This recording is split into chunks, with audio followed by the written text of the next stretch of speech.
Hey guys, in this video, I'm going to show you how to block and remove Yahoo Search Engine. You want to click on this three dot right here, okay? And then you want to go to settings.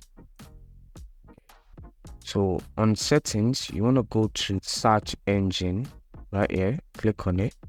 Okay, so as we can see, our search engine is on Yahoo. Then you click on change.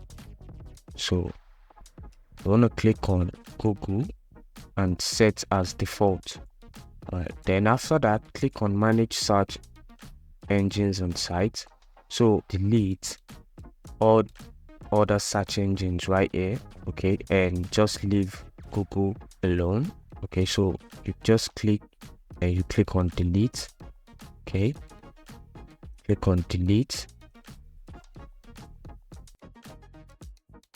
As you can see, so you just click and you click on delete. So once you've done that, then you go back. Okay, so now that we've changed everything and deleted some, so I'm gonna open a new tab. All right, so as you can see, we're back to our Google search. So I'm gonna search for something to see. Okay, so as you can see, our search has gone back to Google. So it's pretty easy and straightforward, and that's how you can block Yahoo search on your Google Chrome. Okay, so if you gain something from this video, make sure to leave a like, comment and subscribe to the channel.